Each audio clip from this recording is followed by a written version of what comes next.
ನಮಸ್ಕಾರ ಎಲ್ಲರಿಗೂ ಚಾನೆಲ್ಗೆ ಸ್ವಾಗತ. ತುಂಬ ದಿವಸ ಆಗೋಯ್ತು ಬ್ಲಾಗ್ ಮಾಡಿ. ಬ್ಲಾಗ್ ಯಾಕೆ ಮಾಡಲಿಲ್ಲ ಅಂತಂದರೆ ಒಂದಿಷ್ಟು ರೆಸಿಪೀಸ್ ಶೇರ್ ಮಾಡ್ಕೋತಾ ಇದ್ದೆ. ವ್ಲಾಗ್ ಮಾಡಬೇಕು ಅಂತ ಅನ್ನಿಸ್ಲಿಲ್ಲ, ವ್ಲಾಗ್ ಮಾಡಬೇಕು ಅಂತ ಅನ್ನಿಸ್ತಿಲ್ಲ, ಮನ್ಸು ಬರ್ತಿರ್ಲಿಲ್ಲ. ಸೊ ಹಾಗಾಗಿ ವ್ಲಾಗ್ ಮಾಡಲಿಲ್ಲ. ಆ್ಯಂಡ್ ವೆದರ್ ಅಂತೂ ಜೊತೆಗೆ ಕೆಲಸಗಳು ಇತ್ತು. ವೀಕೆಂಡಲ್ಲಿ ಅದು ಇದು ಕೆಲಸ, ಅದ್ರ ಜೊತೆ ಬ್ಯುಸಿ ಆದೆ. ಹಾಗೆಯೇ ಕೆಲಸ ಇರೋದು ಒಂದು, ಜೊತೆಗೆ ವ್ಲಾಗ್ ಮಾಡಬೇಕು ಅಂತ ಒಂದು ಸ್ವಲ್ಪ ಮೂಡು ಮನಸ್ಸು ಎಲ್ಲ ಬರಬೇಕು. ಜೊತೆಗೆ ಈ ವೆದರ್ ಕೂಡ ಹೆಂಗಿದೆ ಅಂದರೆ ವೆದರ್ ತುಂಬಾ ಚೆನ್ನಾಗಿದೆ. ಟ್ರಾವೆಲ್ ಮಾಡಬೇಕು ಅಂತ ಅನಿಸುತ್ತೆ, ಆದರೆ ಮಳೆ ಬಂದು ಎಷ್ಟು ಕಡೆ ಲ್ಯಾಂಡ್ಸ್ಲೈಡ್ ಎಲ್ಲ ಆಗ್ತಿದೆ. ಟ್ರಾವೆಲ್ ಏನು ಮಾಡೋದು, ಸದ್ಯ ಅಂತೂ ಎಲ್ಲ ಸೇಫಾಗಿರೋದು ಇಂಪಾರ್ಟೆಂಟ್ ಅನಿಸುತ್ತೆ. ಸೊ ಇವತ್ತು ವ್ಲಾಗ್ ಮಾಡೋಣ ಅಂದ್ಕೊಂಡು ಬೆಳಗ್ಗೆಯಿಂದ ಮಾಡಿದ್ದೀನಿ. ಅಫ್ಕೋರ್ಸ್ ಒಂದೊಳ್ಳೆ ರೆಸಿಪಿ ತುಂಬ ಹಿಂದೆ ಶೇರ್ ಮಾಡ್ಕೊಂಡಿದ್ದೆ ಅಂತ ಅಂದ್ಕೊಳ್ತೀನಿ. ಕೆಲವು ರೆಸಿಪಿಗಳು ರೀಸೆಂಟಾಗಿ ಅದ್ರ ಲಿಂಕು ಅಥವಾ ಅದ್ರ ಬಗ್ಗೆ ಕೇಳಿದಾಗ ಅದನ್ನು ರೆಫರ್ ಮಾಡೋದಕ್ಕೆ, ಅಂದರೆ ಅದನ್ನು ಆ ವಿಡಿಯೋ ನೋಡಿ ಅಂತ ಹೇಳೋದಕ್ಕೆ ಒಂದೊಂದ್ಸತಿ ನನಗೂ ಕೂಡ ಅದು ತುಂಬ ಹಿಂದೆ ಮಾಡಿದ್ದೆ ಅಂತ ಅನಿಸುತ್ತೆ, ಅಥವಾ ಒಂದೊಂದ್ಸತಿ ನಿಮಗೂ ಕೂಡ ಅದನ್ನು ಸರ್ಚ್ ಮಾಡೋದು ಕಷ್ಟ ಆಗ್ಬೋದು. ಸೊ ರೆಸಿಪಿ ನೋಡ್ಕೊಂಡು ಬನ್ನಿ. ಬೆಳಗಿಂದ ವ್ಲಾಗ್ ಮಾಡಿದೆ. ಅದಲ್ಲದೆ ಮಿಂತ್ರಾದಿಂದ ಒಂದು ಶಾಪಿಂಗ್ ಮಾಡಿದೆ. ಚಾನಲ್ನಲ್ಲಿ ರೆಸಿಪಿನ ಯಾಕೆ ಶೇರ್ ಮಾಡೋದು ಗೊತ್ತಾ? ಒಂದು ಅಫ್ಕೋರ್ಸ್ ನನಗೆ ಅದು ಶೇರ್ ಮಾಡ್ಕೋಬೇಕು ಅನ್ನೋದೊಂದು, ನನಗದೊಂದು ಆಸಕ್ತಿ ಇರೋದು ಒಂದು. ಇನ್ನೊಂದು, ಆ ರೆಸಿಪಿಗಳನ್ನು ನೋಡಿದಾಗ ನೀವು ಕೂಡ ಸೇಮ್ ರೆಸಿಪಿ ಟ್ರೈ ಮಾಡ್ಬೋದು, ಅಥವಾ ನಿಮ್ಮ ಒಂದು ಟ್ವಿಸ್ಟ್ ಕೊಟ್ಟು ಟ್ರೈ ಮಾಡ್ಬೋದು, ಅಥವಾ ನೀವು ಅದನ್ನೊಂದು ಐಡಿಯಾ ಇಟ್ಕೊಂಡು ಇನ್ನೊಂದು ರೆಸಿಪಿನ ಕ್ರಿಯೇಟ್ ಮಾಡ್ಬೋದು, ಏನು ಬೇಕಾದ್ರೂ ಮಾಡ್ಬೋದು. ಸೊ ಯಾವ ಥರದ್ರಲ್ಲಾದ್ರೂ ನೀವು ಅದನ್ನು ಪ್ರಯತ್ನ ಪಡ್ಬೋದು. ನನಗೆ ಮನೆಯಲ್ಲಿ ಟ್ರೈ ಮಾಡಿ ನಿಮ್ಮ ಜೊತೆ ಶೇರ್ ಮಾಡ್ಕೊಳ್ಳೋದು, ಅಥವಾ ಫ್ಯಾಮಿಲಿಗೋ ಕ್ಲೋಸ್ ಫ್ರೆಂಡ್ಸಿಗೋ, ಒಂದು ಎಕ್ಸ್ಟೆಂಡೆಡ್ ಫ್ಯಾಮಿಲಿ ಈ ಥರ, ಅಥವಾ ನಮ್ಮನೆಗೆ ಬಂದವರಿಗೆ ಅದನ್ನು ಅಫ್ಕೋರ್ಸ್ ಅದು ಬಂದಾಗ ಮಾಡಿ ಹಾಕೋದು, ಆ ಸಮಯ ಆದಾಗ ಅವಕಾಶ ಇದ್ದಾಗ ಮಾಡಾಕೋದು ಅದೊಂದಿರುತ್ತೆ. ಬಟ್ ಯಾರೆಲ್ಲರೂ ರೆಸಿಪಿ ನೋಡ್ತೀವಿ ನಿಮ್ದನ್ನು ಅಂತಂದ ತಕ್ಷಣ ಹೋಗಿ ನಾನು ಕುಕ್ ಮಾಡ್ಬಿಟ್ಟು ಅವ್ರಿಗೆ ನಾನು ಟೇಸ್ಟ್ ಮಾಡಿ ನೋಡಿ ನಾವು ಮಾಡಿದ ಅಡುಗೆ ಹೇಗಿದೆ ಅಂತ ಕೇಳೋ ಅಂಥ ಉತ್ಸಾಹ ಅಂತೂ ನನಗಿಲ್ಲ. ನನಗೆ ಮೇಯ್ನಾಗಿ ಇಂಟ್ರೆಸ್ಟ್ ಇರೋದು ಏನು ಅಂತಂದರೆ ಹಳೆ ಕಾಲದ ಅಡುಗೆಗಳಿರ್ಬೋದು, ಅಥವಾ ಆರೋಗ್ಯಕ್ಕೆ ಹಿತವಾಗಿರೋ ಅಡುಗೆಗಳು, ಆರೋಗ್ಯಕ್ಕೆ ಪೂರಕವಾಗಿರೋ ಅಡುಗೆಗಳನ್ನು ಹೆಚ್ಚು ಹಂಚ್ಕೊಳ್ಳೋದಿರ್ಬೋದು, ನಾನು ಕಲಿಯೋದಿರ್ಬೋದು. ಎಷ್ಟೊತ್ತಿ ಕಾಮೆಂಟ್ ಸೆಕ್ಷನಲ್ಲಿ ನೀವುಗಳು ಕೂಡ ಹೇಳಿರ್ತೀರ, ನಾನು ಅದನ್ನು ಟ್ರೈ ಮಾಡಿರ್ತೀನಿ. ಒಂದೊಂದ್ಸತಿ ಹೇಳೋಕ್ಕಾಗಿರುತ್ತೆ, ಒಂದೊಂದ್ಸತಿ ಹೇಳೋಕ್ಕಾಗಿರಲ್ಲ, ಮರೆಸೋಗಿರುತ್ತೆ.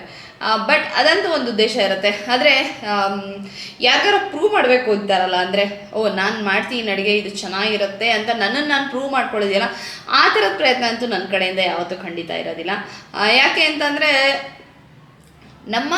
ನಮಗೆ ಖುಷಿ ಕೊಡುವಂಥದ್ದು, ಇಷ್ಟ ಆಗುವಂಥದ್ದು, ನಮ್ಮಲ್ಲಿ ಒಂದು ಏನಂತಾರಲ್ಲ, ನಮ್ಮ ಕ್ರಿಯೇಟಿವಿಟಿನ ಅದನ್ನೆಲ್ಲ ಎನ್ಹಾನ್ಸ್ ಮಾಡೋವಂಥದ್ದನ್ನು ಮಾಡ್ಕೊಂಡು ಹೋಗಬೇಕು. ಬಟ್ ಪ್ರೂವ್ ಮಾಡೋದು ಅಂತ ಬಂದಾಗ ಎಂಡ್ಲೆಸ್, ಅದು ಎಷ್ಟು ಜನಕ್ಕೆ ಎಷ್ಟು ಸತಿ ಅಂತ ಪ್ರೂವ್ ಮಾಡೋಕ್ಕಾಗುತ್ತೆ. ಕೆಲವರಿಗೆ ನಮ್ಮ ಬಗ್ಗೆ ಇಷ್ಟನೇ ಇಲ್ಲದೆ ಇರೋದ್ರಿಂದ ನಾವೇನೇ ಪ್ರೂವ್ ಮಾಡಿದ್ರು ಅವ್ರಿಗೆ ಇಷ್ಟ ಆಗದೇ ಇರ್ಬೋದು. ಎಷ್ಟೇ ತಲೆಕೆ ಅಳಗ ನಿಂತ್ಕೊಂಡು ಏನೇ ಮಾಡಿದ್ರು ಇಲ್ಲ ಇದು ತಪ್ಪು ಅಂತಲೇ ಹೇಳೋದಿರ್ಬೋದು.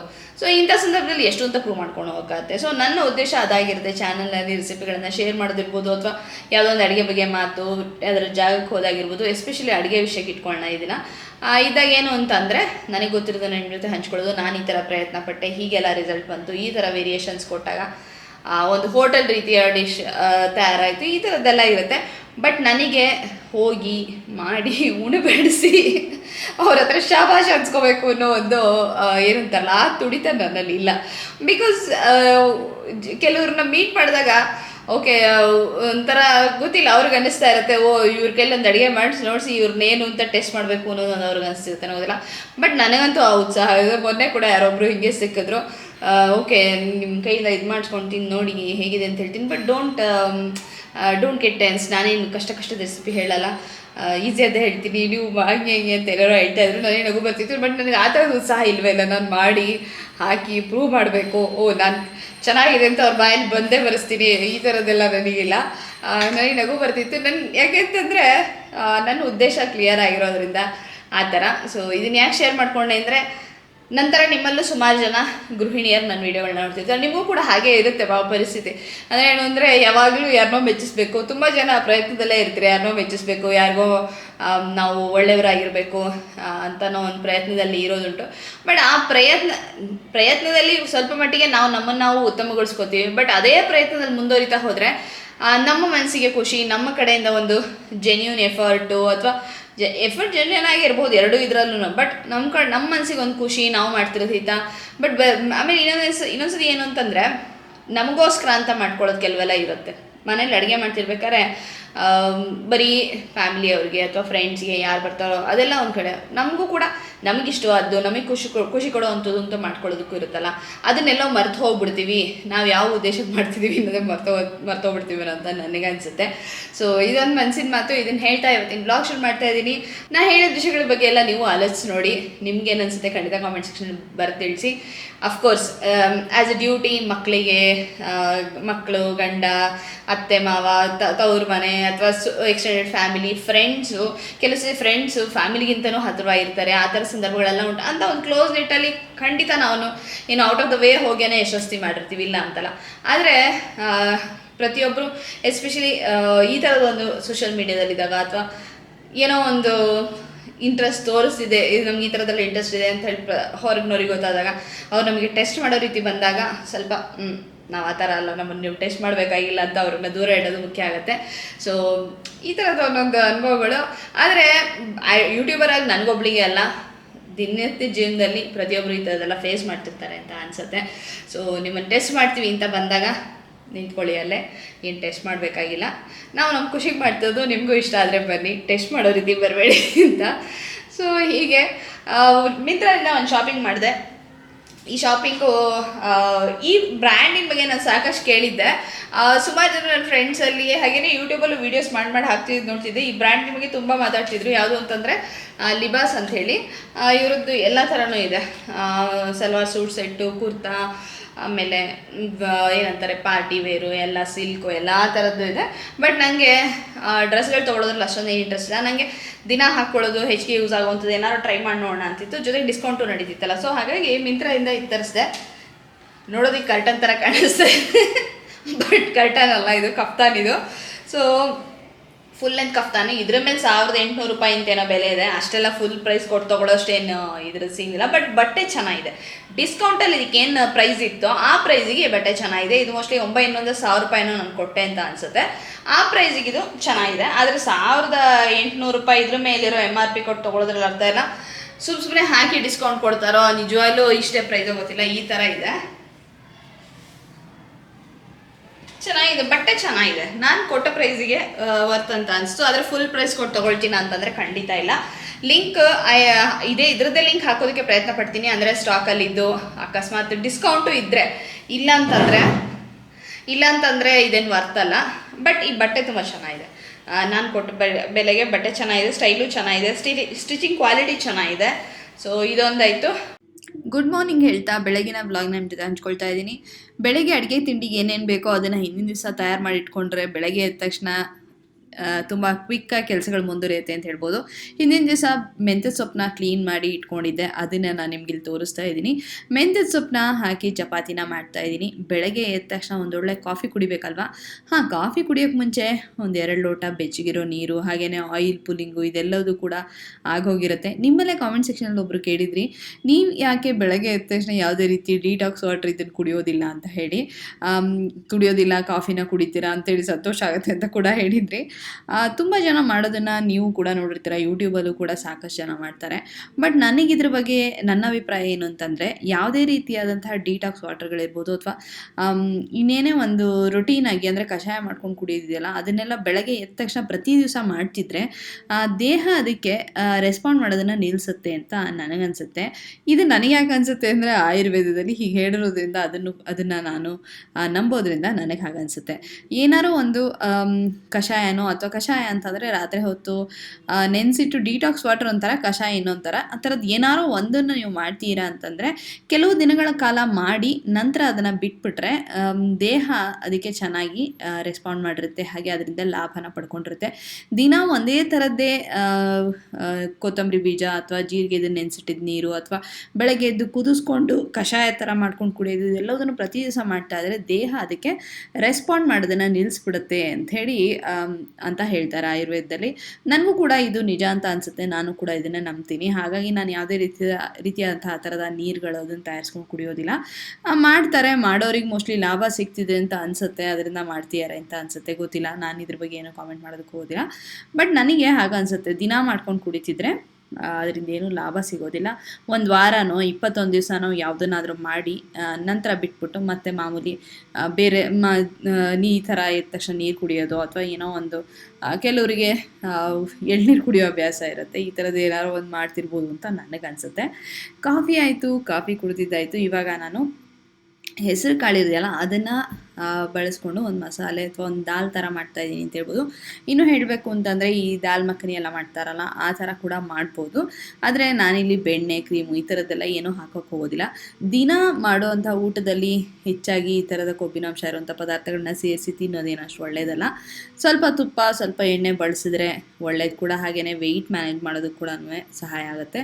ಹೆಸರು ಕಾಳು ತುಂಬ ಸುಲಭವಾಗಿ ಬೆಂದು ಹೋಗೋದ್ರಿಂದ ನೀವು ಮುಂಚೆನೇ ನೆನೆಸಿಡಬೇಕು ಅನ್ನೋದೇನಿರೋದಿಲ್ಲ. ಇಲ್ಲ ಸುಮಾರು ಒಂದೂವರೆ ಕಪ್ಪಷ್ಟು ಹೆಸರು ಕಾಳನ್ನ ಚೆನ್ನಾಗಿ ತೊಳೆದು ಬೇಕು ಅನಿಸಿದ್ರೆ ಒಂದು 10 ನಿಮಿಷ ನೆನೆಸಿಟ್ಟು ನಂತರ ಕುಕ್ಕರ್ನಲ್ಲಿ ಕೂಗಿಸ್ಕೊಂಡು ಅಂದರೆ ಬೇಯಿಸ್ಕೋಬೋದು. ಇದು ತುಂಬಾ ಸುಲಭವಾಗಿ ಮಾಡೋವಂಥದ್ದು, ಹಾಗೆ ರುಚಿ ಕೂಡ ತುಂಬ ಚೆನ್ನಾಗಿರುತ್ತೆ. ನಾನಿಲ್ಲಿ ಮೆಂತ್ಯ ಸೊಪ್ಪಿನ ಚಪಾತಿ ಜೊತೆಗೆ ಹೆಸರು ಕಾಳಿನ ಮಸಾಲೆ ಅಥವಾ ಒಂದು ದಾಲ್ ಥರ ಮಾಡ್ತೀನಿ ಅಂತ ಹೇಳ್ಬೋದು. ಇಲ್ಲಿ ಮೆಂತ್ಯ ಸೊಪ್ಪನ್ನೆಲ್ಲ ಕ್ಲೀನ್ ಮಾಡಿ ಇಟ್ಕೊಂಡಿದ್ದೆನಲ್ಲ ಇದನ್ನು ಹೆಚ್ಕೊಳ್ತಾ ಇದ್ದೀನಿ. ಮೆಂತ್ಯ ಸೊಪ್ಪು ಸ್ವಲ್ಪ ಕ್ಲೀನ್ ಮಾಡ್ಕೊಳ್ಳೋದಕ್ಕೆ ಅಂದರೆ ಎಸ್ಪೆಷಲಿ ಮಳೆಗಾಲದಲ್ಲಿ ಸೊಪ್ಪನ್ನು ಉಪಯೋಗಿಸ್ಬೇಕಾದ್ರೆ ತುಂಬ ಹುಷಾರಾಗಿ ಉಪಯೋಗಿಸ್ಬೇಕು ಅಂತಾರೆ. ಒಂದು 10 ನಿಮಿಷಗಳ ಕಾಲ ಯಾವುದೇ ಸೊಪ್ಪಾಗಿರ್ಬೋದು ನೀರಿನಲ್ಲಿ ಉಪ್ಪನ್ನು ಹಾಕಿ ಒಂದು 2 ದೊಡ್ಡ ಚಮಚದಷ್ಟು, ನಂತರ ಸೊಪ್ಪನ್ನು ಅದನ್ನು ನೆನೆಸಿಟ್ಟು ಅದನ್ನು ತೊಳ್ಕೊಂಡು ಅದನ್ನು ಒಂದು 2-3 ಸತಿ ತೊಳಿಬೇಕಾಗತ್ತೆ. ಅಕಸ್ಮಾತ್ ಮಣ್ಣು ಅಂದರೆ ಹೋಗಿಲ್ಲ ಅಂತಂದರೆ. ಹಾಗೆಯೇ ಎಲೆಗಳನ್ನು ಸರಿಯಾಗಿ ನೋಡ್ಕೋಬೇಕಾಗತ್ತೆ. ಎಲೆಗಳಲ್ಲಿ ಕೆಲವುದು ಹುಳ ತಿಂದಂಗೆ ಆಗಿರುತ್ತೆ, ಕೆಲವು ಕೊಳ್ತಿರುತ್ತೆ, ಕೆಲವುದರಲ್ಲಿ ಬಿಳಿ ಬಿಳಿಯಾಗಿ ಒಂದು ಲೈನ್ ಥರ ಇರುತ್ತೆ. ಎಲ್ಲದನ್ನು ಸರಿಯಾಗಿ ಗಮನಿಸ್ಕೊಂಡು ಕ್ಲೀನ್ ಮಾಡ್ಕೋಬೇಕಾಗತ್ತೆ. ಸೊಪ್ಪು ಮಳೆಗಾಲದಲ್ಲಿ ಉಪಯೋಗಿಸ್ಬೇಕಾದ್ರೆ ಇನ್ನೂ ಹುಷಾರಾಗಿ ಉಪಯೋಗಿಸ್ಬೇಕು. ಮೆಂತ್ಯ ಸೊಪ್ಪು ಸಣ್ಣದಾಗಿ ಹೆಚ್ಕೋಬೇಕಾಗತ್ತೆ ಚಪಾತಿಗೆ ಹಾಕೊಳ್ಳೋದಕ್ಕೆ. ಇಲ್ದಿದ್ರೆ ಒತ್ತಬೇಕಾದ್ರೆಲ್ಲ ಸಿಗುತ್ತಲ್ವ. ಕಡ್ಡಿ ಎಲ್ಲ ಸಾಕಷ್ಟು ಸಪ್ರೇಟ್ ಮಾಡಿದ್ದೀನಿ, ಆದರೂ ಕೂಡ ಕಡ್ಡಿ ಇರೋದು ಕಾಣಿಸ್ತಿದೆ. ನಾನಿಲ್ಲಿ ಪರವಾಗಿಲ್ಲ ಅಂತ ಯಾಕೆ ಹಾಕ್ತೀನಿ ಅಂದರೆ, ನಾನು ಇದನ್ನು ಸ್ವಲ್ಪ ಎಣ್ಣೆಯಲ್ಲಿ ಹುರ್ಕೊಂಡು ಅದ್ರ ಜೊತೆ ಮಸಾಲೆ ಪದಾರ್ಥಗಳನ್ನೆಲ್ಲ ಸೇರಿಸ್ಕೋತೀನಲ್ಲ, ಆವಾಗ ಕಡ್ಡಿ ಏನಿರತ್ತಲ್ಲ ಅದು ಕೂಡ ಬೆಂದು ಹೋಗುತ್ತೆ. ಹಾಗೆಯೇ ಚಪಾತಿ ಒತ್ತಬೇಕಾದ್ರೆ ಏನು ತೊಂದರೆ ಆಗೋದಿಲ್ಲ ಅಂಥೇಳಿ ಅದನ್ನು ಕೂಡ ಸೇರಿಸ್ಕೊತಾ ಇದ್ದೀನಿ. ಕೆಲವ್ರಿಗೆ ಹಸಿ ಮೆಂತ್ಯ ಸೊಪ್ಪನ್ನೇ ಗೋಧಿ ಹಿಟ್ಟಿನ ಜೊತೆ ಸೇರಿಸಿ ಕಲಸಿ ಮಾಡೋ ಅಂಥ ಅಭ್ಯಾಸ ಇರುತ್ತೆ. ಅದು ಮಾಡಿದ್ರೆ ನನಗನ್ಸುತ್ತೆ ಸ್ವಲ್ಪ ಒರಟಾಗಿ ಬರುತ್ತೇನೋ ಅಂಥೇಳಿ, ಹಾಗಾಗಿ ನಾನು ಆ ಥರ ಮಾಡೋದಿಲ್ಲ. ಹುರ್ಕೊಂಡು ಆ ಥರನೇ ಮಾಡೋದು. ಇಲ್ಲೊಂದು 4ರಿಂದ 5 ಟೊಮ್ಯಾಟೊನ ತೊಗೊಂಡಿದ್ದೀನಿ. ಇದರೊಳಗಡೆ 1-2 ನಾಟಿ ಟೊಮೆಟೊನೂ ಇದೆ ಮತ್ತು 1-2-3 ಹೈಬ್ರಿಡ್ ಟೊಮೆಟೊನೂ ಇದೆ. ಎರಡನ್ನೂ ಮಿಕ್ಸ್ ಮಾಡಿ ಹಾಕ್ತಾಯಿದ್ದೀನಿ, ಯಾಕೆಂದರೆ ಟೇಸ್ಟ್ ಚೆನ್ನಾಗಿ ಬರುತ್ತೆ. ಆಮೇಲೆ ಒಂದು ಹೈಬ್ರಿಡ್ ಟೊಮೆಟೊ ಹಾಕಿದ್ರೆ ಜಾಸ್ತಿ ಸಿಹಿನೇ, ಅಂದರೆ ಒಂದು ಸ್ವೀಟ್ ಏನೊಂದು ಟೇಸ್ಟ್ ಬರುತ್ತಲ್ಲ ಅದೇ ಇರುತ್ತೆ. ನಾಟಿ ಟೊಮೆಟೊ ಹಾಕಿದ್ರೆ ಅದರೊಳಗೆ ಒಂದು ಹುಳಿ ರುಚಿ ಇರುತ್ತೆ. ಎರಡೂ ಕೂಡ ಚೆನ್ನಾಗಿ ಅನಿಸುತ್ತೆ ಅಂಥೇಳಿ. ಹಾಗೆಯೇ ಈ ಹೆಸರು ಕಾಳಿಂದ ಏನು ಮಸಾಲ ಮಾಡ್ತೀನಿಲ್ಲ, ಇದೊಂದು ರೀತಿ ಬೆಳ್ಳುಳ್ಳಿ, ಈರುಳ್ಳಿ ಇಲ್ಲದೆ ಕೂಡ ಮಾಡಬಹುದು ಅಂತ ಹೇಳೋಕ್ಕೆ ಇಷ್ಟಪಡ್ತೀನಿ. ಮೆಂತ್ಯ ಸೊಪ್ಪನ್ನ ಸ್ವಲ್ಪ ಎಣ್ಣೆಯಲ್ಲಿ ಹುರಿದು ಅದಕ್ಕೆ ಸ್ವಲ್ಪ ಅರಿಶಿನದ ಪುಡಿ, ಕೊತ್ತಂಬರಿ ಬೀಜದ ಪುಡಿ, ಜೀರಿಗೆ ಪುಡಿ, ಹಾಗೆಯೇ ಚೂರು ಗರಂ ಮಸಾಲ, ಆಮೇಲೆ ಚೂರು ನಿಮಗೆ ಚಾಟ್ ಮಸಾಲ ಟೇಸ್ಟ್ ಇಷ್ಟ ಆಗುತ್ತೆ ಅದನ್ನು ಕೂಡ ಹಾಕೋಬೋದು. ಅಷ್ಟೇ ಮಾಡಿರೋದು, ಅದನ್ನು ನಾನು ನಿಮ್ಗೆ ಇಲ್ಲೇನು ತೋರಿಸಿಲ್ಲ. ಎಣ್ಣೆಯಲ್ಲಿ ಇದನ್ನು ಹುರ್ಕೊಂಡು ಈ ರೀತಿ ತೆಗೆದು ಒಂದು ಬೇಸನ್ನಲ್ಲಿ ಹಾಕಿಟ್ಕೊಂಡಿದ್ದೀನಿ. ಯಾಕೆಂದರೆ ಬಿಸಿ ಇರುತ್ತಲ್ಲ, ಇದು ಆರಿದ ಮೇಲೇ ಇದನ್ನು ಕಲಿಸ್ಕೋಬೇಕಾಗತ್ತೆ. ಇವಾಗ ಆರಿದೆ ಅಂದರೆ ಸ್ವಲ್ಪ ಬೆಚ್ಚಗಿದೆ ಅಂತ ಹೇಳ್ಬೋದು. ಇವಾಗ ನಾನು ಇದಕ್ಕೆ ತಕ್ಕಷ್ಟು ಗೋಧಿ ಹಿಟ್ಟನ್ನ ಹಾಕ್ಕೊಳ್ತೀನಿ. ಗೋಧಿ ಹಿಟ್ಟು ಅಂತೇಳಿ ಫಸ್ಟ್ ನಾನು ಇಲ್ಲಿ ಅಕ್ಕಿ ಹಿಟ್ಟನ್ನ ತೊಗೊಂಬಂದಿದ್ದೆ, ಅದನ್ನೇ ಹೋಗ್ಬಿಟ್ಟು ವಾಪಸ್ಸಿಟ್ಟು ಮತ್ತು ಗೋಧಿ ಹಿಟ್ಟನ್ನ ಈಗ ತೊಗೊಂಬಂದೆ. ಗೋಧಿ ಹಿಟ್ಟು ಇದಕ್ಕೆ ಎಷ್ಟು ಹಿಡಿಸುತ್ತೋ ಅಷ್ಟು ಹಾಕ್ಕೊಳ್ತಾ ಇದ್ದೀನಿ. ಈ ಥರ ಚಪಾತಿ ಮಾಡಬೇಕಾದ್ರೆ ಸ್ವಲ್ಪ ಸೊಪ್ಪು ಜಾಸ್ತಿ ಸಿಕ್ಕರೆ ಚೆನ್ನಾಗಿರುತ್ತೆ ಗೋಧಿ ಹಿಟ್ಟಿಗಿಂತ ಅಂತ ನನಗನ್ಸುತ್ತೆ. ಹಾಗಾಗಿ ನೋಡಿ ಹಾಕ್ಕೊಳ್ತಾ ಇದ್ದೀನಿ ಎಷ್ಟು ಬೇಕಾಗತ್ತೆ ಅಂಥೇಳಿ. ಇಲ್ಲಿ ಸುಮಾರು ಒಂದು ದೊಡ್ಡ ಕಟ್ಟೆ ಇರುತ್ತಲ್ಲ ಮೆಂತ್ಯ ಸೊಪ್ಪಿಂದು, ಅದನ್ನು ಹೆಚ್ಚಿಟ್ಕೊಂಡಿದ್ದು ನಾನು. ಅದಕ್ಕೆ ತಕ್ಕಷ್ಟು ಗೋಧಿ ಹಿಟ್ಟನ್ನ ಹಾಕ್ಕೊಳ್ತಾ ಇದ್ದೀನಿ. ಹಾಗೆ ರುಚಿಗೆ ಇವಾಗ ಉಪ್ಪು ಹಾಕ್ಕೊತಾ ಇದ್ದೀನಿ. ಸೊಪ್ಪನ್ನು ಎಣ್ಣೆಯಲ್ಲಿ ಸ್ವಲ್ಪ ಹುರ್ಕೊಂಡಲ್ಲ, ಆವಾಗ ಕೂಡ ನಾನು ಉಪ್ಪನ್ನು ಹಾಕ್ಕೊಂಡಿರಲ್ಲ, ಯಾಕೆಂದರೆ ನೀರು ಬಿಟ್ಕೊಂಡ್ಬಿಡುತ್ತಲ್ಲ. ಹಾಗಾಗಿ ಈ ರೀತಿ ಕಲಿಸ್ಬೇಕಾದ್ರೆ ನಿಮಗೆ ರುಚಿಗೆ ಎಷ್ಟು ಉಪ್ಪು ಬೇಕೋ ಅಷ್ಟನ್ನು ನೀವು ಹಾಕ್ಕೋಬೋದು. ಆಮೇಲೆ ಗೋಧಿ ಹಿಟ್ಟು ಅಷ್ಟೇ ನೋಡ್ಕೊಂಡು ಹಾಕೋಬೇಕಾಗತ್ತೆ. ಸೊಪ್ಪು ಜಾಸ್ತಿ ಸಿಗೋ ಹಾಗಿರಲಿ ಅಂಥೇಳಿ ನಾನು ಸ್ವಲ್ಪ ಕಡಿಮೆನೇ ಗೋಧಿ ಹಿಟ್ಟು ಹಾಕ್ಕೊಳ್ತಾ ಇದ್ದೀನಿ ಅಂತ ಹೇಳ್ಬೋದು. ಈ ಚಪಾತಿ ಅಂತೂ ತುಂಬ ಚೆನ್ನಾಗಿರುತ್ತೆ ಮಾಡಿಕೊಂಡ್ರೆ. ತಿಂಡಿಗೆ ಅಫ್ಕೋರ್ಸ್ ತಿಂಡಿ ಕೂಡ ತಿನ್ಬೋದು. ಇದ್ರ ಜೊತೆಗೆ ಏನಾರೋ ಒಂದು ಸಬ್ಜಿ ಥರ ಮಾಡಿಕೊಂಡು, ಇಲ್ಲ ಮಧ್ಯಾಹ್ನದ ಊಟಕ್ಕೆ ದಾಲ್ ನಾನಿಲ್ಲಿ ಮಾಡ್ತಿಲ್ಲ ಈ ಥರ ದಾಲ್ ಜೊತೆಗೆ ಅಥವಾ ಹೆಸರು ಕಾಳಿನ ಇದು ಮಾಡ್ತಿಲ್ಲ. ಇದ್ರ ಜೊತೆಗಂತೂ ತುಂಬಾ ಚೆನ್ನಾಗಿರುತ್ತೆ ಕಾಂಬಿನೇಷನು. ಹೆಸರು ಕಾಳಿನ ಮಸಾಲ ಏನಿದೆಯಲ್ಲ ಅದಂತೂ ಒಂಥರ ಕ್ರೀಮಿಯಾಗಿ ಚೆನ್ನಾಗಿರುತ್ತೆ. ದೇಹಕ್ಕೆ ತಂಪು ಕೂಡ ಹೆಸರು ಕಾಳು. ವಾರದಲ್ಲಿ 1-2 ಸತಿ ಹೆಸರು ಬೇಳೆ, ಹೆಸರು ಕಾಳನ್ನು ಉಪಯೋಗಿಸೋದು ತುಂಬಾ ಒಳ್ಳೆಯದು. ಇದನ್ನು ಈ ಮೆಂತ್ಯ ಸೊಪ್ಪಿನ ಚಪಾತಿ ಜೊತೆ ನೆಂಚ್ಕೊಂಡು ತಿನ್ನೋದಕ್ಕೆ ತುಂಬ ಚೆನ್ನಾಗಿರುತ್ತೆ. ನೀರು ಅಷ್ಟೇ ಸ್ವಲ್ಪ ಹಾಕ್ಕೊಂಡು ಕಲಿಸ್ಬೇಕು, ಯಾಕಂದರೆ ಸೊಪ್ಪಲ್ಲಿ ಕೂಡ ನೀರು ಬಿಡುತ್ತಲ್ಲ ಹಾಗಾಗಿ. ಆಮೇಲೆ ಇದು ಚಪಾತಿ ಹಿಟ್ಟು ಸ್ವಲ್ಪ ಗಟ್ಟಿ ಇದ್ರೇ ಒಳ್ಳೆಯದು. ಒಂದು 10 ನಿಮಿಷ ನಾವು ಅದನ್ನು ನೆನೆಯೋಕ್ಕೆ ಬಿಡ್ತೀವಲ್ಲ, ನೆನೆಯಕ್ಕೆ ಬಿಡಲೇಬೇಕು, ಇಲ್ಲದಿದ್ರೆ ಸಾಫ್ಟಾಗಿ ಬರೋದಿಲ್ಲ. ಚಪಾತಿ ಇರ್ಬೋದು ಅಥವಾ ಈ ಥರ ಮೆಂತ್ಯ ಸೊಪ್ಪಿನ ಚಪಾತಿ ಇರ್ಬೋದು. ಹಾಗಾಗಿ ನೀರನ್ನು ನೋಡ್ಕೊಂಡು ಹಾಕ್ಕೊಳ್ಳಿ. ತುಂಬ ಒಂದೇ ಸತಿಗೆ ನೀರನ್ನು ಸುರ್ಕೊಂಡ್ಬಿಟ್ರೆ ಏನಾಗುತ್ತೆ ಅಂದರೆ ಮತ್ತು ಸೊಪ್ಪು ಕೂಡ ನೀರು ಬಿಟ್ಟಾಗ ಚಪಾತಿ ತುಂಬ ಹಿಟ್ಟು ಮೆತ್ತಗಾಗಿ ಒತ್ತೋದಕ್ಕೆ ತುಂಬ ಕಷ್ಟ ಆಗುತ್ತೆ. ಹಿಟ್ಟು ಕಲಸಿದ್ದಾಗಿದೆ, ನಾನು ನೋಡಿ ಗಟ್ಟಿಯಾಗಿ ಕಲಿಸ್ಕೊಂಡಿದ್ದೀನಿ ಅಂತ ಹೇಳ್ಬೋದು. 10 ನಿಮಿಷ ಬಿಟ್ಟ ಮೇಲೆ ಸ್ವಲ್ಪ ಸಾಫ್ಟಾಗಿರುತ್ತೆ. ಕಡೆಯದಾಗಿ ಕೈಗೆ ಒಂದು ಸ್ವಲ್ಪ ಎಣ್ಣೆನ ಹಾಕ್ಕೊಂಡು ಚೆನ್ನಾಗಿ ನಾದಿದ್ರೆ ಹಿಟ್ಟು ಡ್ರೈ ಆಗೋದಿಲ್ಲ, ಹಾಗೇ ಚೆನ್ನಾಗಿ ಸಾಫ್ಟಾಗಿ ಉಳಿಯುತ್ತೆ. ಇಲ್ದರೆ ಮೇಲ್ಭಾಗ ಎಲ್ಲ ಒಂಥರ ಒಣಗ್ದಾಗುತ್ತಲ್ಲ, ಅದು ಒಂದು ಒದ್ದೆ ಬಟ್ಟೆಯಲ್ಲಿ ಸುತ್ತಿಟ್ರೆ ಈ ರೀತಿ ಆಗಲ್ಲ, ಆ ಥರ ಮಾಡ್ಬೋದು ಅಂತ ನಿಮ್ಗೆ ಅನಿಸ್ಬೋದು. ಆದರೆ ಒಂಚೂರು ಎಣ್ಣೆ ಹಾಕಿದ್ರೆ ಮೇಲ್ಗಡೆ ಒಂದು ಸ್ವಲ್ಪ ಹಾಗೇ ಒಂದು ಲೇಯರ್ ಉಳಿಯುತ್ತಲ್ಲ, ಆವಾಗ ಜಾಸ್ತಿ ಡ್ರೈ ಆಗೋದಕ್ಕೆ ಬಿಡೋದಿಲ್ಲ. ಮತ್ತು ಇನ್ನೇನಿಲ್ಲ, ನಾವು ಜಾಸ್ತಿ ಕಲಿಸೋದಕ್ಕೆಲ್ಲ ಏನು ಎಣ್ಣೆ ಹಾಕಿಲ್ದೇ ಇರೋದ್ರಿಂದ ಒಂದೇ 1 ಸ್ಪೂನಷ್ಟು ಹಾಕ್ಕೋಬೋದು. ಈಗ ಇದನ್ನು ಒಂದು 10 ನಿಮಿಷಗಳ ಕಾಲ ನೆನೆಯೋದಕ್ಕೆ ಇಟ್ಬಿಡ್ತೀನಿ. ಈ ಚಪಾತಿಗೆ ನೀವು ಸಾಟಿ ಎಲ್ಲ ಹಾಕ್ಕೊಂಡು ಟ್ರಯಾಂಗಲ್ ಥರ ಮಡಿಸ್ಕೊಂಡು ಅದೆಲ್ಲ ಏನೂ ಮಾಡಬೇಕಾಗಿಲ್ಲ. ನೋಡಿ ಈಗಲೇ ಕಲಸೋ ಹೊತ್ತಿಗೆ ಸೊಪ್ಪೆಲ್ಲ ನೀರು ಬಿಟ್ಟು ಎಷ್ಟು ಸಾಫ್ಟಾಗೇ ಇದೆ, ಇನ್ನೂ ಒಂಚೂರು ಸಾಫ್ಟಾಗತ್ತೆ. ಈಗ ಹೆಸರು ಕಾಳಿನ ಮಸಾಲೆಗೆ ಒಂದು ಪಾತ್ರೆಯಲ್ಲಿ ನಾನು ದಪ್ಪ ತಳ ಇರೋವಂಥ ಪಾತ್ರೆ ತೊಗೊಂಡಿದ್ದೀನಿ. ಇದರಲ್ಲಿ ಸ್ವಲ್ಪ ಎಣ್ಣೆ, ಸ್ವಲ್ಪ ತುಪ್ಪ ಹಾಕ್ಕೊಂಡು ಅದಕ್ಕೆ ಜೀರಿಗೆ, ಚಕ್ಕೆ, ಲವಂಗ, ಒಂದು 4 ಕಾಳು ಮೆಣಸು, ಪಲಾವ್ ಎಲೆ ಇದ್ದರೆ ಅದನ್ನು ಕೂಡ ಹಾಕ್ಕೋಬೋದು. ಹಾಗೆಯೇ ಕಪ್ಪು ಏಲಕ್ಕಿ ಅಥವಾ ಕಾಡು ಏಲಕ್ಕಿ ಅಂತಾರಲ್ಲ, ದೊಡ್ಡದು ಬರುತ್ತಲ್ಲ, ಅದನ್ನು ಕೂಡ ಹಾಕ್ಕೊಂಡ್ರೆ ಚೆನ್ನಾಗಿರುತ್ತೆ. ನಾನು ಇದಕ್ಕೆ ಸಾಮಾನ್ಯವಾಗಿ ಈರುಳ್ಳಿನ ಹಾಕೋದಿಲ್ಲ. ನೀವು ಈರುಳ್ಳಿ ಹಾಕೋಬೇಕು ಅಂತಿದ್ರೆ ಒಗ್ಗರಣೆಯಲ್ಲಿ ಈರುಳ್ಳಿನ ಹುರ್ಕೋಬೋದು, ಅಂದರೆ ಹಾಕೋಬೋದು. ಹಾಗೆ ಚೆನ್ನಾಗಿ ಹುರ್ಕೋಬೇಕು, ಸಣ್ಣಗೆ ಹೆಚ್ಕೊಬೇಕಾಗತ್ತೆ. ಬೆಳ್ಳುಳ್ಳಿ ಕೂಡ ಅವಾಯ್ಡ್ ಮಾಡ್ಕೋಬೋದು. ಈಗ ನಾನು ತಿರುವಿಟ್ಟಂಥ ಟೊಮೆಟೊ ಇದೇನಿದೆಯಲ್ಲ ಅದನ್ನು ಹಾಕ್ಕೊಳ್ತಾ ಇದ್ದೀನಿ. ಈಗ ಇದನ್ನು ಚೆನ್ನಾಗಿ ಒಗ್ಗರಣೆಯಲ್ಲಿ ಹುರ್ಕೋಬೇಕು. ಇದಕ್ಕೆ ಕೆಲವೊಂದು ಮಸಾಲೆಗಳನ್ನು ಸೇರಿಸ್ಕೊಂಡು ನಂತರ ಹುರ್ಕೊಳ್ತೀನಿ. ಎಣ್ಣೆ ಬಿಡೋವರೆಗೂ ಹುರಿಬೇಕಾಗತ್ತೆ. ಇಲ್ಲಿ ಅರಿಶಿನ, ಅಚ್ಕಾರದ ಪುಡಿ 2 ಥರದ್ದು, ಒಂದು ಖಾರಕ್ಕೆ, ಒಂದು ಬಣ್ಣಕ್ಕೆ, ಇನ್ನೊಂದು ಗರಂ ಮಸಾಲ, ಕೊತ್ತಂಬರಿ ಬೀಜದ ಪುಡಿ, ಜೀರಿಗೆ ಪುಡಿ ಎಲ್ಲದನ್ನು ಕೂಡ ಹಾಕಿದ್ದೀನಿ. ಇದನ್ನು ಇವಾಗ ಹುರಿತಾ ಇರಬೇಕು. ಎಲ್ಲಿವರೆಗೆ ಅಂದರೆ ಇದೆಲ್ಲ ಎಣ್ಣೆ ಬಿಟ್ಕೊಂಡು ಚೆನ್ನಾಗಿ, ಅಂದರೆ ಅದು ಹಸಿ ವಾಸನೆ ಎಲ್ಲ ಹೋಗಬೇಕು, ಅಲ್ಲಿವರೆಗೂ ಇದನ್ನು ಚೆನ್ನಾಗಿ ಹುರ್ಕೋಬೇಕಾಗತ್ತೆ. ಇದಕ್ಕೆ ಈರುಳ್ಳಿ ಹಾಕೋದ್ರ ಬಗ್ಗೆ ಹೇಳ್ತಾ ಇದ್ದೆ ನಾನು ನಿಮಗೆ. ಈರುಳ್ಳಿ ನೀವು 1-2 ಈರುಳ್ಳಿ ಹಾಕೋಬೋದು. ಇದಕ್ಕೆ ಈರುಳ್ಳಿ ಹಾಕದೆ ಮಾಡಿದ್ರೇ ಚೆನ್ನಾಗಿರುತ್ತೆ ಅಂತ ನನಗೆ ಅನಿಸುತ್ತೆ. ಈರುಳ್ಳಿ ಹಾಕ್ಕೊಳ್ಳೇಬೇಕು ಅಂತಂದರೆ ಚೆನ್ನಾಗಿ ಸಣ್ಣದಾಗಿ ಹೆಚ್ಕೊಳ್ಳಿ, ಇಲ್ಲ ಪೇಸ್ಟ್ ರೂಪದಲ್ಲಿ ಹಾಕ್ಕೊಳ್ಳಿ. ದಪ್ಪಕ್ಕೆ ಬಾಯಲ್ಲಿ ಸಿಕ್ಕರೆ ಚೆನ್ನಾಗಿರೋದಿಲ್ಲ. ಯಾಕೆಂದರೆ ಹೆಸರು ಕಾಳಲ್ಲಿ ಅದು ಬೆಂದ ಮೇಲೆ ಅದೊಂದು ಕ್ರೀಮಿ ಇದಿರುತ್ತೆ, ಟೆಕ್ಸ್ಚರ್ ಇರುತ್ತೆ. ಅದು ಈ ಈರುಳ್ಳಿ ದಪ್ಪದ ಬಾಯಿಗೆ ಸಿಕ್ಕಿದಾಗ ಎಲ್ಲೋ ಒಂದು ಕಡೆ ಥರ ಚೆನ್ನಾಗಿ ಅನಿಸೋದಿಲ್ಲ ಅಂತ ನನಗೆ ಅನಿಸುತ್ತೆ. ಈಗ ನೋಡಿ, ಇದು ಚೆನ್ನಾಗಿ ಹುರಿದು ಎಣ್ಣೆ ಎಲ್ಲ ಬಿಟ್ಕೊಂಡಾಗಿದೆ. ಈಗ ಇದಕ್ಕೆ ಕಸೂರಿ ಮೇಥಿ ಮತ್ತು ರುಚಿಗೆ ತಕ್ಕಷ್ಟು ಉಪ್ಪನ್ನು ಸೇರಿಸ್ಕೊತಾ ಇದ್ದೀನಿ. ನಿಮಗೆ ಉಪ್ಪು ಇವಾಗ ಎಷ್ಟು ಹಾಕಬೇಕು ಅಂತ ಗೊತ್ತಾಗಲಿಲ್ಲ ಅಂದರೆ ಹೆಸರು ಕಾಳೆಲ್ಲ ಹಾಕಿ ನೀರು ಹಾಕಿ ಹದ ಮಾಡ್ಕೋತಿರಲ್ಲ, ಅಂದರೆ ನಿಮಗೆ ದಾಲ್ ಎಷ್ಟು ನೀರಾಗಿ ಎಷ್ಟು ಗಟ್ಟಿಯಾಗಿ ಬೇಕು ಅಂತ ಆಗುತ್ತಲ್ಲ, ಅದಾದಮೇಲೆ ಕೂಡ ನೀವು ಉಪ್ಪನ್ನು ಹಾಕ್ಕೋಬೋದು. ನನಗಿಲ್ಲ ಒಂದು ಅಂದಾಜಿದೆ ಎಷ್ಟು ಉಪ್ಪು ಬೇಕು ಅಂತೇಳಿ, ಹಾಗಾಗಿ ನಾನು ಇಲ್ಲಿ ಹಾಕ್ಕೊಂಡಿದ್ದೀನಿ. ಹೆಸರು ಕಾಳನ್ನು ಸುಮಾರು ನಾನೊಂದು 2-3 ವಿಸಿಲ್ ಕೂಗಿಸ್ಕೊಂಡಿದ್ದೆ, ಚೆನ್ನಾಗಿ ಬೆಂದು ಹೋಗಿತ್ತು. ಈಗ ಇದನ್ನು ಸೇರಿಸ್ಕೊತಾ ಇದ್ದೀನಿ. ಈಗ ಬಿಸಿ ನೀರಿದ್ದರೆ ಖಂಡಿತ ಅದನ್ನೇ ಸೇರಿಸ್ಕೊಳ್ಳಿ, ಬೇಗ ಕುದಿಯುತ್ತೆ, ಕೆಲಸ ಬೇಗ ಆಗುತ್ತೆ. ತಣ್ಣೀರು ಹಾಕಿಬಿಟ್ರೆ ಪ್ರೋಸೆಸ್ಸು ಸ್ವಲ್ಪ ಸ್ಲೋ ಆಗುತ್ತೆ, ಟೆಂಪ್ರೇಚರ್ ಕಡಿಮೆ ಆಗೋಗುತ್ತಲ್ಲ, ಹಾಗಾಗಿ ಬಿಸಿನೀರು ಹಾಕಿದ್ರೆ ಈ ಪಾತ್ರೆಯಲ್ಲಿರುವಂಥ ಪದಾರ್ಥಗಳು ಬಿಸಿಯಾಗಿದೆ, ನೀರು ಕೂಡ ಬಿಸಿಯಾಗಿದೆ, ಬೇಗ ಕುದಿಯೋದಕ್ಕೆ ಶುರುವಾಗುತ್ತೆ. ಈಗ ಇಷ್ಟು ಗಟ್ಟಿ ಇದೆ, ಇದಕ್ಕೆ ಇನ್ನೊಂದು ಸ್ವಲ್ಪ ನೀರನ್ನು ಸೇರಿಸ್ಕೋಬೋದು. ನೀವು ಚಪಾತಿ ಜೊತೆ ತಿಂತೀರಾ ಅಂದರೆ ಸ್ವಲ್ಪ ಗಟ್ಟಿಯಾಗಿ ಇಟ್ಕೊಳ್ಳಿ. ಚಪಾತಿ, ಪೂರಿ ಅಥವಾ ಈಗ ಮೆಂತ್ಯ ಸೊಪ್ಪಿನ ಚಪಾತಿ ಜೊತೆ ಇದೆಲ್ಲದೂ ಕೂಡ ತಿನ್ಬೇಕಾದ್ರೆ ಸ್ವಲ್ಪ ಗಟ್ಟಿಯಾಗಿ ಇಟ್ಕೊಂಡ್ರೆ ಒಳ್ಳೆಯದು. ಅನ್ನದ ಜೊತೆ ತಿಂತೀರಾ ಅಂದರೆ ಉದಾಹರಣೆಗೆ ಜೀರಾ ರೈಸು ಅಥವಾ ಪಲಾವ್ ಜೊತೆಗೆ ಈ ಥರದ್ದೆಲ್ಲ ಏನಾದ್ರು ಮಾಡ್ಕೊಳ್ತೀರಾ ಅಂದರೆ ಸ್ವಲ್ಪ ನೀರಾಗಿ ಇಟ್ಕೋಬೋದು. ತುಂಬ ನೀರಾಗಿ ಕೂಡ ಬೇಡ, ಚೆನ್ನಾಗಿ ಅನಿಸೋದಿಲ್ಲ. ಇಷ್ಟು ಹದ ಇಟ್ಕೊಂಡ್ರೆ ಸಾಕಾಗತ್ತೆ. ಈ ಇದಕ್ಕೆ ಮೇಲ್ಗಡೆ 1-2 ಚಮಚ ತುಪ್ಪನ ಹಾಕಿ ಒಲೆ ಉರಿನ ಸಣ್ಣಗೆ ಮಾಡಿಬಿಟ್ಟು ಮುಚ್ಚಿಟ್ಬಿಟ್ಟು 1-2 ನಿಮಿಷ ಆದಮೇಲೆ ಆಫ್ ಮಾಡಿದ್ರೆ ಹೆಸರು ಕಾಳಿನ ಮಸಾಲ ಅಥವಾ ಒಂದು ದಾಲ್ ಮಖನಿ ಸ್ಟೈಲ್ನಲ್ಲಿ ತುಂಬಾ ರುಚಿಯಾಗಿರುವಂಥ ದಾಲ್ ರೆಡಿ ಆಗುತ್ತೆ. ಈಗ ಮೆಂತ್ಯ ಸೊಪ್ಪಿನ ಚಪಾತಿನ ಮಾಡ್ಕೊಳ್ತಾ ಇದ್ದೀನಿ, ತುಂಬಾ ಸುಲಭ. ಸುಮ್ಮನೆ ನೀವು ಇದಕ್ಕೆ ಅಂದರೆ ರೌಂಡಾಗಿ ಒತ್ಕೊಂಡು ಆ ಥರ, ಅಂದರೆ ಫುಲ್ಕ ಎಲ್ಲ ಮಾಡ್ತೀವಲ್ಲ ಆ ಥರ ಕೂಡ ಮಾಡ್ಕೋಬೋದು. ಇಲ್ಲ ಅಂದರೆ ಸ್ವಲ್ಪ ನಿಮಗೆ ಎಣ್ಣೆ ಎಲ್ಲ ಹಾಕೋಬೇಕು ಸಾಟಿ ಎಲ್ಲ ಅಂತಿದ್ರೆ ಟ್ರಯಾಂಗಲ್ ಶೇಪ್ನಲ್ಲಿ ಕೂಡ ನೀವು ಮಾಡ್ಕೋಬೋದು, ಯಾವ ಥರನಾರು ಮಾಡ್ಬೋದು. ಆದರೆ ಸುಮ್ಮನೆ ರೌಂಡಾಗಿ ಹೊತ್ಬಿಟ್ಟು ಸ್ವಲ್ಪ ಎಣ್ಣೆ ಹಾಕಿ ಆ ಕಡೆ ಈ ಕಡೆ ಬೇಯಿಸ್ಕೊಂಡ್ರೇ ತುಂಬ ರುಚಿಯಾಗಿರುತ್ತೆ. ಯಾಕೆಂದರೆ ಇದರಲ್ಲಿ ಎಲ್ಲ ಥರದ ಮಸಾಲೆಗಳು ಹಾಗೆಯೇ ಮೆಂತ್ಯ ಸೊಪ್ಪಿನ ಘಮ ರುಚಿ ಎಲ್ಲವೂ ಇರುತ್ತೆ. ಮತ್ತು ಸಾಟಿ ಹಾಕಿ ಎಲ್ಲ ಏನೂ ಮಾಡೋ ಅವಶ್ಯಕತೆ ಇಲ್ಲ ಅಂತ ನನಗನ್ಸುತ್ತೆ. ಆಯ್ಕೆ ನಿಮಗೆ ಬಿಟ್ಟಿದ್ದು. ಮೊದಲನೇದಾಗಿ ಚಪಾತಿ ಮಾಡಬೇಕಾದ್ರೆ ಉಂಡೆಗಳನ್ನ ಮಾಡಿಟ್ಕೊಂಡ್ಬಿಟ್ರೆ ಪದೇ ಪದೇ ಉಂಡೆ ಮಾಡಬೇಕಾದ್ರೆ ಕೈಗಂಟುತ್ತಲ್ಲ, ಅದು ಆಗೋದು ಅವಾಯ್ಡ್ ಮಾಡ್ಬೋದು. ಅದಕ್ಕೆ ನಾನು ಮೊದಲನೇದಾಗಿ ನಾನು ಇಲ್ಲಿ ಉಂಡೆನ ಮಾಡ್ಕೊಳ್ತೀನಿ. ಬೇಕಾದರೆ ನೀವು ಒಂದು ಚಾಕುನ ತೊಗೊಂಡು ಈಕ್ವಲ್ ಆಗಿ ಬರೋ ಹಾಗೆ ಕಟ್ ಮಾಡ್ಕೊಂಡು ಕೂಡ ಉಂಡೆಗಳನ್ನ ಮಾಡ್ಕೋಬೋದು.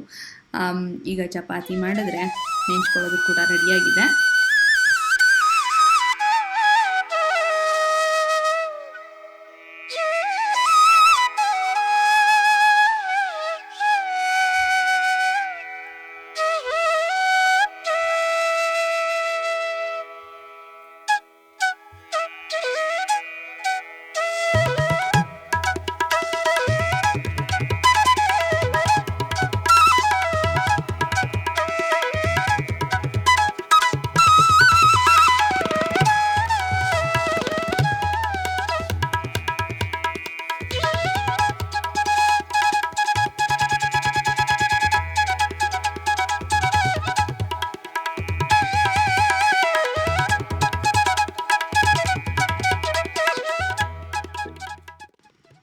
ಬೆಳಗ್ಗೆ ಏನು ಅಡುಗೆ ತಯಾರು ಮಾಡಿದ್ನೋ ಅದನ್ನು ನಿಮ್ಮ ಜೊತೆ ಹಂಚ್ಕೊಂಡೆ. ನಿಮಗೆ ರೆಸಿಪಿ ಇಷ್ಟ ಆಗಿದೆ ಅಂತ ಅಂದ್ಕೊಳ್ತೀನಿ. ಮೆಂತ್ಯ ಸೊಪ್ಪಿನ ಚಪಾತಿನ ಬೇಯಿಸೋದು ನಾನು ನಿಮಗೆ ತೋರಿಸ್ಲಿಲ್ಲ, ಯಾಕೆಂದರೆ ಚಪಾತಿ ಬೇಯಿಸೋದು ಎಲ್ಲರಿಗೂ ಗೊತ್ತಿರುವಂಥದ್ದೇ. ಸ್ವಲ್ಪ ಎಣ್ಣೆನ ಹಾಕ್ಕೊಂಡು ತುಪ್ಪ ಬೇಕು ಅನಿಸಿದ್ರೆ ಅದು ಕೂಡ ಮಾಡ್ಕೋಬೋದು. ಮಧ್ಯಾಹ್ನಕ್ಕೆ ಊಟಕ್ಕೆ ನೀವು ಲಂಚ್ ಬಾಕ್ಸಿಗೆ ತೊಗೊಂಡು ಹೋಗ್ತೀರಾ ಅಂದರೂ ಕೂಡ ಚೆನ್ನಾಗಿರುತ್ತೆ. ಟ್ರೈ ಮಾಡಿ ನೋಡಿ. ಚಪಾತಿ ಮಾಡ್ಕೊಳ್ತಿದ್ರೆ ಹೆಸರು ಕಾಳಿನ ಮಸಾಲ ಮಾಡ್ಕೊಂಡ್ರೆ ತುಂಬಾ ಚೆನ್ನಾಗಿರುತ್ತೆ. ಬರೀ ಚಪಾತಿ ಬೋರ್ ಆಗಿದ್ದರೆ ಮೆಂತ್ಯ ಸೊಪ್ಪಿನ ಚಪಾತಿ ಮಾಡ್ಕೊಳ್ಳಿ. ಎರಡೂ ಕೂಡ ನಿಮಗೆ ಯೂಸ್ಫುಲ್ ಆಗಿರೋಂಥ ರೆಸಿಪಿ ಅಂತ ಅಂದ್ಕೊಳ್ತೀನಿ. ಈಗ ಕಮಿಂಗ್ ಬ್ಯಾಕ್ ಟು ಮಧ್ಯಾಹ್ನದ ಅಡುಗೆ ಕೆಲಸ. ಅನ್ನ ಕೇಳ್ತಾ ಇದ್ದೀನಿ ಅಷ್ಟೇ, ಯಾಕೆಂದರೆ ಬೆಳಗ್ಗೆ ಇದೆಲ್ಲ ಮಾಡಾಗೋಗಿತ್ತಲ್ಲ, ಹಾಗಾಗಿ ಇನ್ನೇನು ಕೆಲಸ ಇರಲಿಲ್ಲ. ಸೊ ಇಷ್ಟು ಹೇಳ್ತಾ ಈ ವ್ಲಾಗ್ನ ಮುಗಿಸೋ ಸಮಯ ಬಂದಿದೆ. ಈ ವ್ಲಾಗ್ ನಿಮ್ಗೆ ಇಷ್ಟ ಆಗಿದೆ ಅಂತ ಅಂದ್ಕೊಳ್ತೀನಿ. ಚಿಕ್ಕದಾದಂಥ ವ್ಲಾಗು, ಜಾಸ್ತಿ ಏನಿರಲಿಲ್ಲ. ತುಂಬ ದಿವಸಗಳ ನಂತರ ವ್ಲಾಗ್ ಬರ್ತಾ ಇದೆ. ನಿಮ್ಗೆ ಇಷ್ಟ ಆಗಿದ್ರೆ ಖಂಡಿತ ಲೈಕ್ ಕೊಡೋದನ್ನು ಮರಿಬೇಡಿ. ಸಾಕಷ್ಟು ಕೆಲಸಗಳು, ರೆಸ್ಪಾನ್ಸಿಬಿಲಿಟಿಗಳು, ಬೇರೆ ಥರದ ಎಂಗೇಜ್ಮೆಂಟ್ಗಳ ಮಧ್ಯೆ ವ್ಲಾಗ್ ಮಾಡೋದಕ್ಕಾಗಲಿಲ್ಲ. ನೀವು ಕೂಡ ಅರ್ಥ ಮಾಡ್ಕೊಳ್ತೀರಾ ಅಂತ ಅಂದ್ಕೊಳ್ತೀನಿ. ಸಿಗೋಣ ಇನ್ನೊಂದು ಸುಂದರವಾದ ವ್ಲಾಗ್ನಲ್ಲಿ. ಹಾಗೆಯೇ ಚಪಾತಿ ಜೊತೆಗೆ ಹೆಸರು ಕಾಳಿನ ಮಸಾಲ ಹೇಗೆ ಕಾಣಿಸ್ತಿತ್ತು ತೋರಿಸ್ತೀನಿ ನಿಮಗೆ. ಈ ರೀತಿಯಾಗಿ ನನ್ನ ಊಟದ ತಟ್ಟೆ ರೆಡಿಯಾಗಿದೆ. ಹೆಸರು ಕಾಳಿನ ಮಸಾಲ ಹದ ಅಂತ ತುಂಬ ಕರೆಕ್ಟಾಗಿದೆ, ಯಾಕೆಂದರೆ ಚಪಾತಿ ಜೊತೆ ನೆಂಚ್ಕೊಳ್ಳೋದಕ್ಕೆ ಕರೆಕ್ಟಾಗಿದೆ. ರುಚಿಯಾಗಿತ್ತು. ಖಂಡಿತ ನೀವು ಟ್ರೈ ಮಾಡಿ ನೋಡಿ. ಇನ್ನೊಂದು ಸುಂದರವಾದ ವ್ಲಾಗ್ ಅಥವಾ ವೀಡಿಯೋದಲ್ಲಿ ನಿಮ್ಮನ್ನು ಭೇಟಿ ಆಗ್ತೀನಿ. ಅಲ್ಲಿವರೆಗೂ ಧನ್ಯವಾದಗಳು.